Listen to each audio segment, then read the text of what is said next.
धड़कता हुआ दिल जिंदा रहने की पहली शर्त है। दिल है तो दिल से जुड़ी तकलीफें भी आम बात है। प्यार व्यार होता रहता है, दिल विल टूटता रहता है। अब इस वाले दिल का मर्ज तो हमें नहीं पता, लेकिन आइए बात करते हैं इस वाले दिल की। ये दिल जिसका सेहतमंद रहना बहुत जरूरी है और इसकी सेहत के प्रति जागरूकता बढ़ाने के लिए आज वर्ल्ड हार्ट डे मनाया जा रहा है। आप जानते ही हैं कि हार्ट के डॉक्टरों को कार्डियोलॉजिस्ट कहा जाता है और हार्ट संबंधी बीमारियों से डील करने वाले डिपार्टमेंट को कार्डियोलॉजी डिपार्टमेंट। नमस्कार, मैं हूं मानसी और आप देखना शुरू कर चुके हैं रंगरूट शो। आज वर्ल्ड हार्ट डे है तो बात इसी फील्ड की करेंगे, यानी कि दिल के इलाज वाले फील्ड में क्या क्या करियर ऑप्शंस हैं। आज बात इस पर होगी।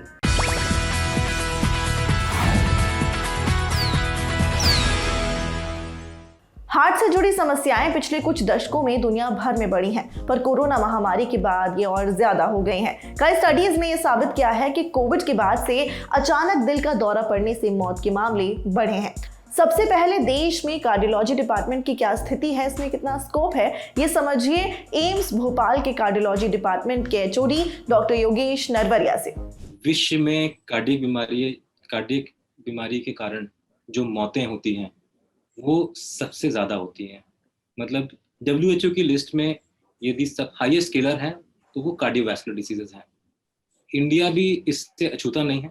ऑब्वियसली इसको ठीक करने के लिए हमें ज़्यादा ट्रेंड लोग चाहिए होंगे, चाहे वो कार्डियक फिजिशियन चाहिए होंगे, चाहे वो कार्डियक सर्जन चाहिए होंगे, या फिर टेक्नीशियन या कार्डियक नर्सेस या फिर कार्डियक एनेस्थेसियोलॉजिस्ट। कार्डियोलॉजी जो एक एज ए ब्रांच है, इसमें भविष्य में काफी स्कोप है। अब बात कार्डियोलॉजी डिपार्टमेंट में करियर ऑप्शंस की करते हैं। अगर किसी को दिल की तकलीफ हो तो सबसे पहले डॉक्टर उसे ECG कराने के लिए कहता है। ये टेस्ट से पता चलता है कि दिल ठीक से काम कर रहा है या नहीं। ECG करने के लिए स्पेशल ट्रेनिंग की जरूरत होती है। ECG या EKG टेक्नीशियन कार्डियोलॉजी डिपार्टमेंट के लिए एक जरूरी हिस्सा है। इसके अलावा दिल की हालत का अंदाजा EMT यानी कि ट्रेडमिल पर चलाकर एक टेस्ट किया जाता है, जिसमें भी ECG मशीन का इस्तेमाल होता है, उसके जरिए भी लगाया जाता है। इसके टेक्नीशियन अलग होते हैं जिन्हें EMT टेक्नीशियन कहा जाता है। इन दोनों ही प्रोफेशंस के लिए कई डिप्लोमा कोर्सेज हैं, जिनमें बायोलॉजी और 12वीं पास करने वाले छात्र सीधा एडमिशन ले सकते हैं। इसके अलावा bachelor of medical laboratory technology भी आप कर सकते हैं। हालांकि इसके बाद भी आपको अलग अलग मशीनों की ट्रेनिंग तो लेनी ही होगी। एक कार्डियोवैस्कुलर परफ्यूजनिस्ट ऑपरेटिंग रूम में एक महत्वपूर्ण भूमिका निभाता है। जब हार्ट की ओपन हार्ट सर्जरी होती है तब हार्ट काम नहीं कर सकता। उस समय शरीर में खून का प्रवाह बरकरार रखने के लिए हार्ट लंग मशीन का इस्तेमाल होता है, जिसमें हार्ट के जरिए सारा खून ट्रांसफर कर दिया जाता है। इस मशीन को चलाने वाले टेक्नीशियन को परफ्यूजनिस्ट कहते हैं। इसके लिए भी कई स्पेशलाइज्ड सर्टिफिकेट कोर्सेज हैं और आप मास्टर्स और बैचलर्स भी कर सकते हैं।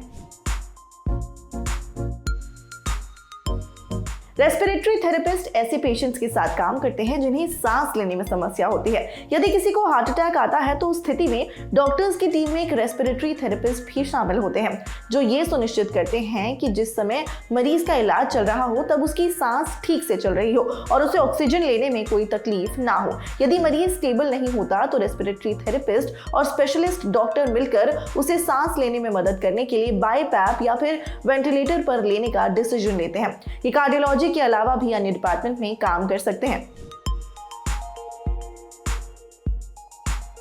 हेल्थ केयर नर्सेज एक अंडररेटेड प्रोफेशन है, पर यह बात सच है कि किसी भी पेशेंट के ट्रीटमेंट में नर्स की एक अहम भूमिका होती है। 24 घंटे की मॉनिटरिंग और केयर, समय से दवा और इंजेक्शन, पेशेंट के वाइटल्स चेक करते रहना, ये सब बेहद डिसिप्लिन का काम है। खासकर हार्ट जैसे मामले में नर्सेज ट्रीटमेंट से लेकर सर्जरी, पोस्ट सर्जरी में भी एक जरूरी भूमिका निभाती हैं और इस डिपार्टमेंट के लिए अलग से स्पेशलाइज्ड नर्सेज भी होती हैं। हालांकि इसका कोर्स वही होता है जो रेगुलर नर्सेज के लिए होता है, जैसे कि आप BSc MSc नर्सिंग करेंगे। किसी भी तरह की सर्जरी में पेशेंट को एनेस्थीसिया दिया जाता है ताकि उसे दर्द महसूस ना हो। ये या तो किसी एक पार्ट को पूरी तरह नम करने के लिए लगाया जाता है या फिर बड़ी सर्जरी में पेशेंट को बेहोश करने के लिए भी एनेस्थीसिया दिया जाता है। एनेस्थीसियोलॉजिस्ट मरीज को सही मात्रा में इंजेक्शन देने से लेकर पूरी सर्जरी के दौरान मरीज की वाइटल्स पर नजर रखते हैं। सर्जरी पूरी होने के बाद पेशेंट को वापस होश में लाना और ये सुनिश्चित करना कि उसके बॉडी पार्ट सही तरह से रिस्पॉन्स कर रहे हैं, ये भी एक एनेस्थीसियोलॉजिस्ट का ही काम है। एक एनेस्थीसियोलॉजिस्ट बनने के लिए आपको नीट पास कर MBBS करना होगा। कार्डियक एनेस्थीसियोलॉजी है, नॉर्मली एनेस्थीसियोलॉजिस्ट होते हैं, उन्होंने इसमें स्पेशल ट्रेनिंग की होती है कार्डियक एनेस्थीसिया देने में। इसमें हायर कोर्सेज भी होते हैं, post doctoral courses DM MCH, और इसमें कार्डियक एनेस्थेटिस्ट ही तरह के ऑपरेशन करा सकते हैं, जनरल एनेस्थेटिस्ट इसके ऑपरेशन नहीं करा सकते।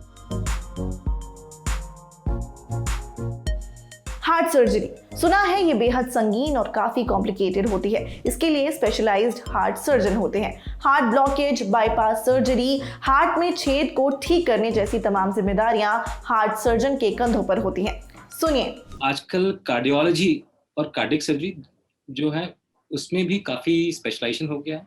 कार्डियोलॉजिस्ट पहले के ज़माने में कार्डियोलॉजिस्ट होते थे, वो केवल जांच करते थे, जैसे कि मरीज का ECG को देखना या फिर इको करना या TMT करना, इनको हम नॉन इन्वेजिव कार्डियोलॉजिस्ट कहते थे। पिछले कई सालों से काफ़ी संख्या में इन्वेजिव कार्डियोलॉजिस्ट निकलने लगे हैं। ये एक अलग ब्रांच है, इसमें जैसे एंजियोग्राफी या मिनिमली इन्वेजिव तरीके से केवल सुई के छेद के द्वारा वायर तरीके से अंदर हार्ट की नसों में दवाई डालकर हार्ट की नसों की जांच की जाती है, या फिर उसी में तार के द्वारा एक स्टेंट बिठाकर हार्ट की नसों की ब्लॉकेज को ठीक किया जाता है। तो ये काम भी कार्डियोलॉजिस्ट ही करते हैं।